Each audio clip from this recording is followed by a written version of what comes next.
8'de Sağlık'ta şimdiki konuğumuz eğitim danışmanı Akın Öztürk. Hocam hoş geldiniz. Hoş bulduk. Nasılsınız? İyiyim, sağ olun. Siz nasılsınız? Teşekkür ederim. Bizler deyiz, sağ olun hocam.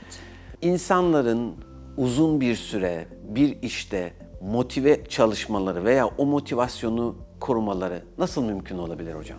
Aslında bu en temelde amaç duygusuyla alakalı. Bir konuda kutsal bir amacımız olduğu zaman bu konuda motive bir şekilde çalışıyoruz. Burada insanlara sağladığımız fayda günün sonunda önemli. Birinin hayatını etki edebiliyorsak, bizim hizmetlerimiz ve ürünlerimiz onların hayatlarında etkili oluyorsa o seviyede motive oluyoruz. Burada çok şanslı meslek gruplarından biri aslında doktorlar. İnsanların hayatlarına dokunup onların iyileşmelerini sağladıkları için çok yüksek seviyede motivasyon kazanıyorlar. Burada Maslow'un ihtiyaçlar piramidinde kendini gerçekleştirme dediğimiz adıma aslında doktorlar sahip oluyorlar. Bu en yüksek seviyede tatmin sağlayan adımdır aynı zamanda.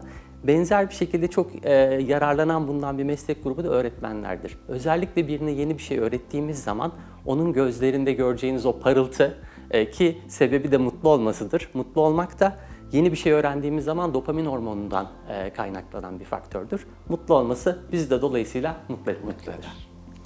Hocam peki motive olmasını sağladığınız insanların hedeflerini yakalamasına nasıl sağlıyorsunuz? Evet, aslında hedeflere ulaşmak çok metodik bir yaklaşımdır. 1970'lerde Andy Grove adında biri OKR sistemini buluyor. Bu sistem Objectives and Key Results olarak geçiyor. Burada hedefler ve anahtar sonuçlar var.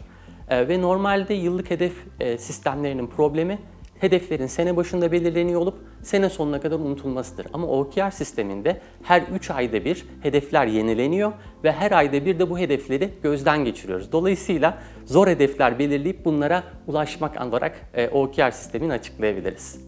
Peki bu OKR sistemi nasıl popüler oldu böyle? Evet, OKR sisteminin popülerliğinde aslında John Doerr adında zamanında bir danışmanın katkısıyla mümkün oluyor. Bir yatırım danışmanlığı şirketine geçiyor Andy Grove ve burada şirketi 1999'da 60 kişilik bir startup'a yatırım yapıyor. Bu yatırım yaptıkları startup'ta da OKR'lar kullanılıyor. Yönetim tecrübesi çok sınırlı olduğu için. Bu şirket bulunduğu alanı domine ediyor. Peki hocam siz bu hedef yönetim sisteminde başlangıcınız nasıl oldu, nasıl tanıştınız? Evet, çok güzel bir soru yine. Hedef belirleme sistemini ilk kullandığım aslında 2020 yılında oluyor bu. Bir çalışanım bana gelip, o zaman uluslararası bir firmada yöneticilik yapıyorum, nasıl hedeflerini belirlediğini sordu ve ben de business success dedim. Yani işin başarısı dedim ama altını doldurmakta çok başarılı olamadım. Ondan sonra tabii ki buradaki bilgisizliğimden ötürü biraz araştırmaya başladım ve 2020 yılında John Doerr'ın yazmış olduğu Measure What Matters, yani önemli olanı ölç kitabıyla tanıştım. Bu kitabı okuduktan sonra da aslında aradığımız doğru sistemin bu olduğunu öğrendim. Ve ekiplerimde bir yıl boyunca bu sistemi uyguladım. Bu sistemi uyguladıktan sonra gelen pozitif geri bildirimler doğrultusunda aslında doğru olan şeyin bu olduğunu kanaat getirdim günün sonunda. Hocam bu hedefler ve anahtar sonuçlarla ilgili siz eğitim veriyorsunuz bildiğim kadarıyla. Evet. Bunu hem yüz yüze mi yapıyorsunuz, online olarak da eğitim verilebilir mi? Yani herkes belki size ulaşmakta zorlanabilir diye soruyorum. Kesinlikle. İkisi de mevcut aslında. Online olarak hazırladığım bir eğitimim söz konusu. Bu eğitimde 52 dakika İngilizce olarak bir içerik var. Ve şimdiye kadar bir yılı aşkın sürede 1900'den fazla kişi aldı bu eğitimi. Ve 5 üzerinden 4.63 gibi yüksek bir puana ulaştı bu eğitim. Dolayısıyla bizim hazırladığımız eğitimlerin dünya çapında da beğeni alıyor olması çok mutluluk verici bir şey. Benzer şekilde şirketlere de bunun danışmanlığını veriyoruz. Ancak şirketlerde bunu uygularken genelde yönetim kademesiyle başlıyoruz. Çünkü yönetim bir sistemin başarılı olduğuna inanırsa şirketin geri kalanını da ikna etmek oldukça kolay oluyor. Ki oldukça işe yarayan pozitif sonuçlar doğuran bir sistem olduğu için oldukça başarılı olarak uyguluyoruz bu sistemi. Bu hedef sistemi, uygulama tecrübenizden biraz bahseder misiniz? Tabii ki. OKR sistemini ben 3 yıldır uyguluyorum. Bunun danışmanlığını yaparak, eğitimlerini vererek uygulamaya katkıda bulunuyorum. OKR sisteminde biz insanlardan hedeflerinin yarısını kendilerinin oluşturmasını istiyoruz. Buradaki temel motivasyonumuz da şu: şirketlerdeki inovatif fikirlerin, yenilikçi fikirlerin genelde çoğu alt seviye çalışanlardan çıkıyor. Bir bilim adamının çok güçlü bir yapıştırıcı yapmaya çalışırken bulduğu çok zayıf bir yapıştırıcı sonucunda ortaya çıkıyor. Bilim adamı düşünüyor, bunu nerede kullanabilirim? Kağıtları yapıştırmak için kullanayım. Şirketin en başarılı uygulamalarından biri haline geliyor. Dolayısıyla biz de bütün dünyada kullanılan ve şirketleri üst seviyeye taşıyan bu sistemi şirketlerin uygulaması için altyapı ve eğitimler ve danışmanlıklar sağlıyoruz. Şimdi benim anladığım kadarıyla sizin sağladığınız, yani özellikle bu işletmeler için sağladığınız fayda sadece yaptıkları işlerle ilgili önlerine bir hedef koymak değil. Aynı zamanda inovasyon alanında da, yani şirketin içinden çıkacak fikirlerin de yol alması, hedeflerin arasına yerleştirilmesi gibi anlıyorum. Doğru mu? Kesinlikle doğrudur. Benim çalışanlarımdan birisi bana şöyle bir geri bildirimde bulundu. Uzun zamandır yapmayı planladığım işleri OKR'lar sayesinde yapabilir hale geldim dedi. Ve bir code review tool'u yazarak bütün şirketin kullanımına sundu. Bunu normalde OKR'lar olmasaydı hiçbir zaman gerçekleşmeyecek bir hedefi biz o çalışanıma hangi hedefleri istiyorsun, ne yapmak istiyorsun dediğimizde gerçekleşti ve burada olay şu: ürünleri, insanları ve marketi en iyi tanıyan en alt seviyede çalışan insanlar. Dolayısıyla onlara yeni fikirler için sorduğumuz zaman onlar bize kendi inovatif fikirleriyle geleceklerdir. OKR sistemi aslında bunları temelde ateşliyor diyebilirim. Bu arada bu sanırım bütün işletmeler için geçerli. Yani küçük de olsanız, büyük de olsanız herhalde bir iş için önünüzde bir hedef olması çok önemli diye düşünüyorum. Doğru mu? Sizden eğitim isteyen hani şeyler arasında eminim büyük şirketlerde, küçük işletmeler de vardır. Evet. OKR sistemi genelde yazılım şirketleri için özelleşmiş bir çözüm. Fabrikalarda bunu genelde tepeden aşağıya gelen sistemlerle yapıyorlar. Japonların Hoshinkanri diye bir sistemi var. Genelde bu kullanılıyor. Bu büyük işletmelerde, fabrikalarda ve holdinglerde çok güzel. Tepeden yönetilen sistemler de çok güzel işe yarıyor. Ancak yaratıcılık gerektiren işlerde, özellikle yazılım gibi işlerde insanlara sormamız gerekiyor inovatif fikirler için. Çünkü tepedeki insanların her şeyi düşünme şansı yok. Yaratıcılık gerektiren işlerin aslında sizin dediğiniz gibi hepsinde kullanılabilir. Yazılım şirketleri burada öncü diyebilirim. Peki bu normalde bu hedef belirleme çok belki amiyane bir tabirle olacak. Bir iş yapıyorsunuz ve önünüze bir kota koyuyorsunuz. Diyorsunuz ki ben şu kadar bu işten yapmalıyım. Evet.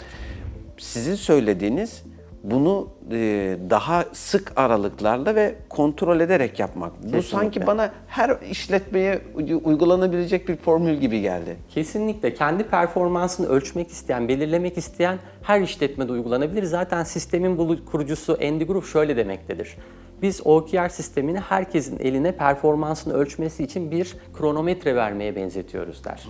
Yani dolayısıyla herkes burada kendi performansını ölçüp bir sonraki seviyeye yükselmeye çalışıyor. Çünkü biz zorluklarla karşılaştığımız zaman gelişebiliyoruz. Burada Michelangelo'nun çok güzel bir lafı var. İnsanlar için diyor en büyük tehlike çok yüksek hedefler koyup o hedeflere ulaşamamak değildir. Çok düşük hedefler koyup o hedeflere ulaşmaktır der. Dolayısıyla biz kendimiz zorlamamız gerekiyor biraz gelişmek için. Bu konfor alanından çıkmamız gerekiyor. OKR bu konfor alanından çıkmamızı sağlıyor aslında. Ben bir de şey sormak istiyorum, eğitim kısmını. Evet. Yani diyelim ki işte bir 30 kişinin çalıştığı bir grup. Siz bu şirkete veya işletmeye böyle bir toplu eğitim mi veriyorsunuz? Bu online mı oluyor? Hani şimdi merak eden insanlar size ulaşmak istediklerinde nasıl bir süreç olacak önlerinde? Çok güzel bir soru yine. Şöyle yapıyoruz aslında. İlk başta bir eğitim seansıyla başlıyoruz. Şirket eğer büyük çaplıysa yönetim kademesinden başladığımızı söyledik. Ancak şirket 30 kişilik bir şirketse burada şirket geneli eğitimler verip sonra bunun danışmanlığıyla destek oluyoruz. Çünkü şirket sistemin düzgün çalışması için 4-5 quarter yani 4-5 çeyrek uygulanması gerekiyor. Dolayısıyla da buradaki uygulama sürecinde şirketleri yalnız bırakmıyoruz. Sürekli yanlarında olup onlara destek olma şeklinde devam ediyoruz. Siz aslında bir asistans, bir dışarıdan bir dokunuş, bir yönetim gibi de bu işi yürütüyorsunuz anladığım kadarıyla. Kesinlikle. Her süreçte destek oluyoruz. Çünkü uygulama sırasında karşılaşabilecekleri problemleri sistemi 3 yıl kullandığım için, ekiplerimde kullandığım için hangi zorluklarla karşılaşabilirler, ne sıkıntılar yaşayabilirler bunları biliyorum. Dolayısıyla insanlara yardım ederken de bu bilgiyi kullanarak onların daha kolay yoldan tekrar ayağa kalkıp devam etmesini sağlıyorum. Çünkü çok esnek bir sistem OKR sistem. Herkes kendine göre uyguluyor. Evet. İşte biraz onun için Kesinlikle. söyledim. Yani mesela yolun yarısında size şöyle şeyler oluyor mu? Biz bu hedeflerimize ulaşmakta zorlanıyoruz. Programı revize edelim, öne çekelim, daha ileriye alalım gibi. Kesinlikle oluyor. Zaten flexible yani oldukça esnek bir sistem ve günün sonunda mesela sürecin yarısında işe yaramayan bir hedefiniz varsa bunu süreçten komple çıkartıyorsunuz. Bununla vakit harcamıyorsunuz. Kalan hedeflerle devam ediyorsunuz. Veya bir revizyon gerekiyorsa bunu yine yapabiliyorsunuz. Bu aslında şirkete çok büyük dinamiklik katıyor. Bunu bireysel olarak hiç yapıyor musunuz? Yani bir işletme gibi düşünmeyelim de. Şimdi bir izleyici aklından şunu geçirebilir mi mesela? Ya ben Akın Bey'le görüşsem acaba kendi hedeflerimi düzenleme anlamında böyle bir bireysel eğitim var mı? Burada aslında bireysel örnekler de veriyoruz. Mesela bir ev almak istiyorsunuz. Ev alırken OKR'ı nasıl kullanabilirsiniz? Ana paranızı biriktirdiğiniz bir kısım var. Sonra uzun süreçte gelişerek ilerlediğiniz kısmı OKR kurallarıyla yapabiliyorsunuz. Veya bir çocuk yetiştiriyorsunuz. Bunu da OKR'ı nasıl kullanabilirsiniz? Bunları aslında eğitimlerimde çok güzel anlatıyorum. İngilizce bilgileri yeterli seviyedeyse eğitimimi tavsiye ederim. Değilse de bana her türlü ulaşıp destek isteyebilirler. Yardımcı olmaktan çok memnun olurum. Akın Bey çok teşekkür ederiz. Gerçekten güzel bir sohbet oldu. Çok şey öğrendim. Ben de bu ilk defa duyduğum bir sistemdi bu OKR. İyi ki geldiniz. Çok Ayağınıza teşekkür ederim. sağlık. Ben çok teşekkür ederim. Melih Bey, çok sağ olun. 8'de Sağlık'ta konuğumuz eğitim danışmanı Akın Öztürk'tü. Kendisiyle hedefe giden yolda nasıl ilerlenmesi gerektiğini konuştuk. Oldukça güzel bir sohbet oldu. 8'de Sağlık şimdi kaldığı yerden devam edecek.